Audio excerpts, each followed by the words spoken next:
입다가 죽음에 길앗에 있는 그의 성읍에 장사되었더라. 아멘.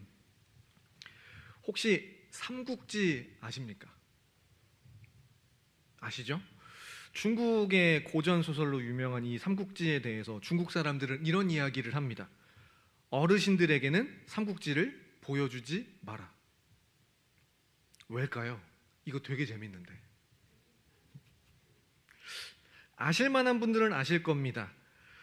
위촉오, 한나라라는 이제 중국의 왕조가 망하고 위촉오 세 나라로 나뉘죠. 위나라의 조조, 촉나라의 유비, 오나라의 손권. 각 캐릭터마다 특징이 있고 장점이 있고, 이게 얼마나 캐릭터들이 잘 만들어졌는지 현대에도 조조의 장점, 유비의 장점, 손권의 장점 관련된 논문, 방송, 자료들이 그야말로 쏟아집니다. 굉장히 잘 만들어진 이제 그런 삼국지인데, 왜 어르신들에게는 삼국지를 보여주지 말라고 하면요, 위나라 조조, 촉나라 유비, 오나라 손권 중에 누가 결국 삼국 통일을 이루었을까요? 혹시 기억나십니까? 엉뚱하게도 어떻게 됐냐면, 위나라 안에 이제 조조나 그 자손들 말고요, 사마의라는 신하가 점점 실권을 잡습니다. 그러다 결국 사마의의 손자인 사마염이 위나라를 진이라는 나라로 바꾸어 버리고 이 진나라가 삼국을 통일합니다. 사실 삼국지 하면 조조니 유비니 손권이니 이런 캐릭터들, 유비, 관우, 장비, 여타 캐릭터들 굉장히 재미있고 흥미진진한 캐릭터들이 많습니다만, 막상 마무리는 영 엉뚱한 사람이 삼국을 통일하며 마무리가 됩니다. 그러니까 어르신들에게 이 삼국지를 보여드리면, 아무리 뛰어난 사람 있어봐야 결국 소용이 없네, 인생이 허무하네, 이제 이런 생각을 하게 될 수도 있으니 보여주지 마라고 이제 중국 사람들은 그렇게 이야기를 한다고 합니다. 각인된 캐릭터, 비범한 인물들은 따로 있는데 통일의 영광은 영 엉뚱한 기억 날랑말랑한 사람이 차지해버리는 것이죠. 제가 방금 삼국지 이야기를 했습니다만, 혹시 우리의 주변에도 그 사람 참 평범하지 않은 비범한 능력자인데 막상 꽃 피우지 못하고 너무 일찍 어떤 걸 접었다, 너무 일찍 졌다, 너무 일찍 은퇴했다, 건강 문제에 그 발목 잡힌 게 너무 안타깝다, 왜 가진 능력치에 비해 저 비범한 사람이 불행한 삶을 살까? 심지어 극단적인 선택으로 그 비범한 능력자가 갑자기 생을 마감하는 경우까지 등등, 혹시 본 적 있으신가요? 이것도 아니면 그냥 제가 능력자라서 그럴 수도 있겠지만 말이죠. 아무튼 오늘 본문인 사사기 12장에 다시 한번 사사 입다가 등장을 합니다. 11장에 이어 12장의 입다도 굉장히 유능한 면모를 보여줍니다. 그러나 너무 짧았던 그의 생애, 불행과 불안으로 점철된 입다의 삶, 마지막으로 평안의 비결까지 오늘 말씀을 통해 살펴볼 수 있기 바랍니다. 먼저 오늘 본문인 사사기 12장에서는 입다와 에브라임 지파 간의 내전이 있었다고 말씀합니다. 입다라는 사사를 통해 암몬 족속과의 전쟁을 무사히 마친 길르앗 사람들에게 에브라임 지파에서 찾아와 따지기 시작했습니다. 매우 격하게 말이죠. 사사기 12장 1절을 다시 보시면 에브라임 사람들이 이제 입다에게 이르되, 내가 암몬 자손과 싸우러 건너갈 때에 어찌하여 우리를 불러 너와 함께 가게 하지 아니하였느냐? 우리가 반드시 너와 내 집을 불사르리라 협박을 합니다. 암몬과의 전쟁에서 왜 우리를 안 부르고 너만 공을 세웠냐라는 게 지금 에브라임 지파의 주장인데, 게다가 입다의 집을 불사르겠다는 식의 과격한 언동까지 보입니다. 그러면 입다의 대답은 무엇이었을까요? 2절과 3절을 보시면 나는 불렀으나 너희 에브라임 사람들이 오지 않았고 내가 목숨 걸고 싸워서 이겼다. 하나님께서 도와주셔서 내가 이렇게 이겼다 정도가 됩니다. 결국 길르앗의 입다의 길르앗과 에브라임 지파 화해하지 못하고 내전이 발발합니다. 참고로 에브라임 지파가 이런 식으로 그 당시에 사사와 부딪힌 게 처음이 아닙니다. 사사기 8장 1절 이하를 보시면 기드온 당시 그 전 사사의 때 기드온과 300용사들이 승리를 거둔 후 에브라임의 반응도 대략 이랬습니다. 왜 우리를 안 불렀냐? 그때도 기드온에게 따졌죠. 다만 그때는 기드온이 지혜롭게 유순하게 대답을 해서 에브라임 지파를 추켜 세우며 넘겼습니다. 또 마침 그때는 에브라임 지파가 미디안의 방백, 지도자 오렙과 스앱이라는 두 사람을 또 마침 잡았기 때문에 기드온으로서도 적장을 잡은 당신들이 더 큰 활약을 한 거다라고 지혜롭게 대답을 하며 넘겼고, 그때 당시에는 그래도 에브라임도 적장을 2명 잡았기 때문에 말할 여지를 주었죠.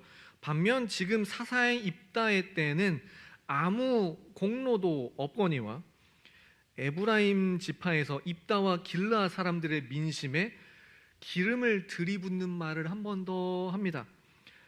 8장 4절 하반절을 보시면 에브라임의 말이 너희 길르앗 사람은 본래 에브라임에서 도망한 자로서 에브라임과 므낫세 중에 있다. 너희들 원래 우리 에브라임에게서 도망자 출신이잖아 라고 자존심을 건드렸습니다.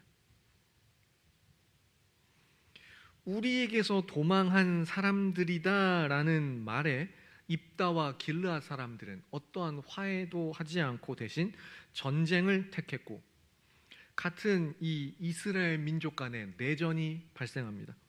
결과는 에브라임이 패했습니다. 너희는 우리에게서 도망한 사람들이다 라고 조롱하던 에브라임의 그 말과는 정반대로 이제는 에브라임 사람들이 도망자 신세가 되었습니다. 여기까지는 그럴 수 있습니다. 에브라임이 자신들이 잘못하고 자존심을 세운 대가를 일단은 톡톡히 치렀는데 그 다음이 문제였습니다.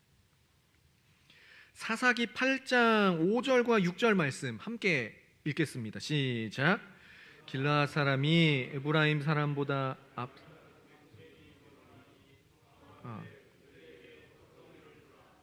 나는 미디안의 왕들인 세바와 살문나이트를 추격하고 있노라 하니. 죄송합니다.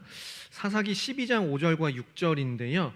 제가 읽어드리면 길르앗 사람이 에브라임 사람보다 앞서 요단강 나루턱을 장악하고 에브라임 사람의 도망치는 자가 말하기를 청하건대 나를 건너가게 하라 하면 길르앗 사람이 그에게 묻기를 내가 에브라임 사람이냐 하여 그가 만일 아니라 하면 그에게 이르기를 쉿볼렛이라 발음하라 하여 그렇게 바로 말하지 못하고 십볼렛이라 발음하면 길르앗 사람이 곧 그를 잡아서 요단강 나루터에서 죽였더라 말씀합니다.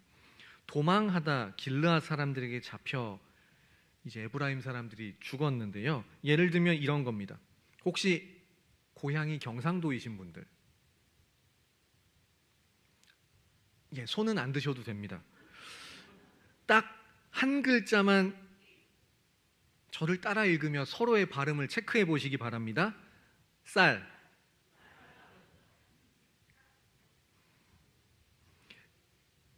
경상도 출신인 제 어머니께서는 이렇게 말씀하십니다. 얘야, 집에 살 떨어졌다. 주문해라. 쌀 발음이 잘 안 됩니다. 이런 식으로 입다와 길르앗 사람들은 요단강 나루턱에 길목을 미리 잡고 지나가는 사람에게 쉿볼렛 발음을 해봐라 라고 하고 발음이 틀리면 가차없이 죽였습니다. 가장 큰 문제는 이 과정에서 발생한 전사자 수입니다. 에브라임 지파 4만 2천 명. 사사기 전체를 뒤져보고 심지어 이제 남북 이스라엘의 남과 북의 그 이스라엘들끼리의 싸움, 전쟁 기록도 좀 뒤져봤는데요. 4만 2천 명 이상이 그러니까 같은 민족끼리의 충돌로 죽은 사건이 아무리 찾아봐도 없어요. 역대급 최대 규모의 내전 피해입니다. 이후 사사 입단은 사사가 된 지 6년 만에 숨을 거둡니다. 굉장히 기간이 짧습니다. 참고로 사사 온니엘 최초의 사사가 40년, 에훗이 80년, 기드온이 40년. 대사사들, 분량이 많았던 여러 사사들과 비교하면 확연히 그 재임 기간이 6년밖에 안 됩니다. 짧습니다. 일찍 하나님의 부르심을 받았고요. 소사사라고 하는 돌라도 23년, 야일도 22년. 출연 비중이 굉장히 작은 소사사들하고 비교해도 6년밖에 안 되는 너무 짧은 기간 반짝 자신을 불태우고 하나님의 부름을 받았습니다. 처음에 사사 입다의 등장과 활약상이 어땠나요? 시작은 그는 기생에게서 태어났기 때문에 길르앗 형제들 사이에서 너는 우리 형제들 사이에서 기업을 물려받을 수 없다, 나가라 라고 했었지만 다시 그 뛰어난 실력 때문에 길르앗 주민들이 입다를 도로 불러들이고 길르앗의 머리로 삼았었습니다. 암몬과의 전쟁, 그 암몬도 그렇고 에브라임도 그렇고 군사적인 충돌에 앞서 입다는 특징이 미리 어떤 말의 대결, 설전, 논리 대결이 있습니다. 매번의 그 말을 잘 보시면 굉장히 논리 정연합니다. 암몬과의 전쟁에 앞서 그 설전일 때에도 이스라엘과 암몬 간의 전체 역사를 다 꿰고 논리적으로 잘 정리가 되어 있었다라는 것을 보여줍니다. 그리고 암몬과의 전쟁에서 실제로 이겼죠. 에브라임과의 내전에서도 역시 이겼습니다. 이처럼 입다는 출중한 언변, 리더십, 전쟁 수행 능력 등을 바탕으로 항상 이기는 싸움만 했습니다. 그런데 무언가 씁쓸합니다. 왜 그럴까요? 이기는 능력도 갖추었고 실제로 이겼지만 과정이 문제였습니다. 암몬과 전쟁하던 그 과정에서 입다는 이 전쟁에서 이기게 하시면 제일 먼저 나를 환영하는 그 사람을 번제로 바치겠다 맹세했고 무남 동료 자신의 딸이 번제로 드려졌습니다.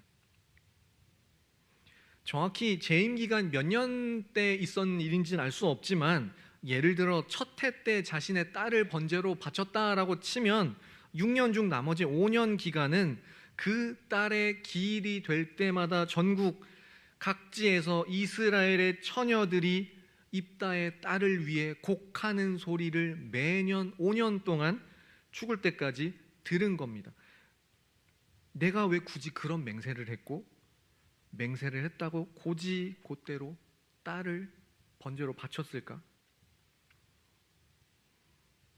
정해진 기일이 되면 이스라엘의 처녀들도 입다의 딸을 위해 곳곳에서 곡소리를 내면 입다여 당신은 전쟁에서 이기겠다고 함부로 사람 목숨 가지고 맹세하면 안 되고 맹세했다 손 치더라도 딸을 번제로 바치는 그런 짓은 하면 안 된다. 곡소리가 입다를 쳤을 겁니다.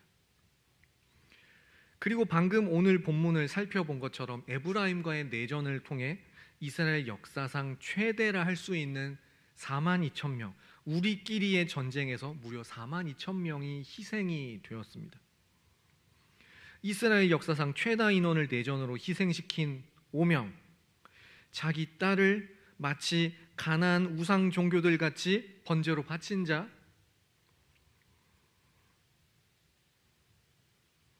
이런 오명을 뒤집어 쓴 입다는 단 6년 만에 짧은 재임 기간을 마치고 숨을 거두었습니다. 꼭 이것 때문에 그의 생명이 짧았다고 단정 지을 수도 없고 성경이 그렇게 단정하지는 않습니다만, 유능했음에도 그 과정의 승리를 위해 무엇이든 다 하고 희생했던 입다의 상황과 이후에 딸의 기일마다 들리는 곡소리, 42,000의 동족 상잔 등의 결과를 생각하면 입다는 결코 평안할 수 없었을 겁니다. 또 하나, 이제는 입다 개인뿐만 아니라 이스라엘 전체를 살펴보겠습니다. 사사 통치 기간에 대한 하나님의 평가를 잘 보시기 바랍니다. 12장 7절에 보시면 이제 이렇게 끝납니다. 입다가 이스라엘의 사사가 된 지 6년이라 길르앗 사람 입다가 죽음에 길르앗에 있는 그의 성읍에 장사되었더라. 입다의 사사 스토리는 이렇게 끝났는데 다른 사사와 비교해 보겠습니다. 예를 들어 기드온, 사사기 8장 28절 하반절을 보시면 기드온이 사는 40년 동안 그 땅이 평온하였더라. 온니엘, 에훗, 드보라, 기드온 등의 사사들의 통치 기간에 대한 마무리 평가는 그 해당 몇 년 동안 그 땅이 평온했다라는 것으로 항상 마무리가 되었습니다. 지금 입다는 어떤가요? 평온했다라는 평가가 없습니다. 그 비범한 인물, 입다가 사사로 활약했지만 입다의 때부터 이제부터는 사사가 등장을 해도 더 이상 이스라엘에는 평화가 없습니다. 사사기의 방향 전체적으로 점점 나쁘게 흘러가게 되었습니다. 우리는 내가 비범한 인물이 되면, 비범한 어떤 능력자가 내 주변에 있으면 상황이 좋아질 것이다 생각을 합니다. 일정한 능력과 전문성을 갖춘 사람을 내 곁에 두는 것 굉장히 중요합니다. 인사가 만사다라는 말도 있습니다. 그런데 그 비범함이 때로는 평안을 담보하지 못한다라는 것을 우리는 이미 서두에서 살펴보았습니다. 참고로 사사기는 점점 나쁜 방향으로 흘러가 이렇게 마무리가 됩니다. 사사기의 맨 마지막 절 21장 25절 함께 읽겠습니다. 시작. 그때에 이스라엘에 왕이 없으므로 사람이 각기 자기의 소견에 옳은 대로 행하였더라. 아멘. 각자 능력자들은 모여 있는데 하나님이 없이 행했더니, 소견에 없이 행했더니 사사기는 뒤로 갈수록 혼돈에 빠집니다. 우리에게는 물론 어떠한 비범함, 전문성 다 필요합니다. 다만 그보다 앞서는 전제 조건, 가장 기본적인 것은 바로 우리 하나님입니다. 잠언 16장 9절 말씀 함께 읽겠습니다. 시작. 사람이 마음으로 자기의 길을 계획할지라도 그의 걸음을 인도하시는 이는 여호와시니라. 아멘.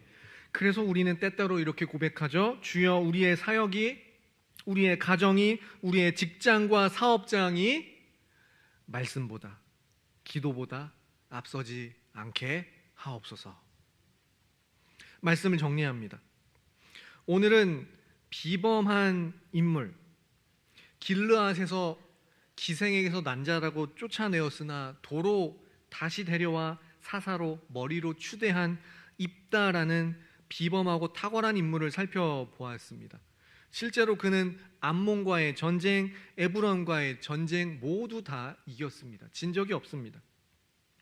전쟁에 앞서 또한 입다가 발언했던 매번의 발언은 얼마나 논리정연하고 언변이 탁월한지를 보여줍니다. 그러나 이 탁월해 보이는 사람이 막상 자기 딸을 번제로 바쳤고 자신의 그 외동딸의 기일마다 전국의 처녀들이 곡하는 일이 있었습니다. 너무 철저하게 에브라임을 친 나머지 동족 4만 2천 명이 희생이 되는 안타까운 사건이 발생했습니다. 무엇보다 이 일들이 입다 자신에게 얼마나 치명상이 되었는지는 모르겠지만 불과 6년 만에 하나님의 부르심을 받으며 생을 마감합니다. 하나님의 평가도 입다의 통치 기간에 평온했다라는 평가마저 없죠. 사랑하는 성도 여러분, 우리는 할 수만 있는 대로 실력, 전문성, 자기개발 잘 이루어갈 수 있기 바랍니다. 그리고 실력을 갖추어 갈 때마다 내 전공, 내 사업, 내 실력, 내 계획, 내 소견에 있어 가장 전문가는 내가 아니고 하나님이시다라는 것을 고백하는 우리가 될 수 있기 바랍니다. 그러면 하나님께서 최고의 전문가이신 우리의 주님께서 우리의 마음으로 계획한 그 길을 우리의 계획 그 이상으로 가장 선하게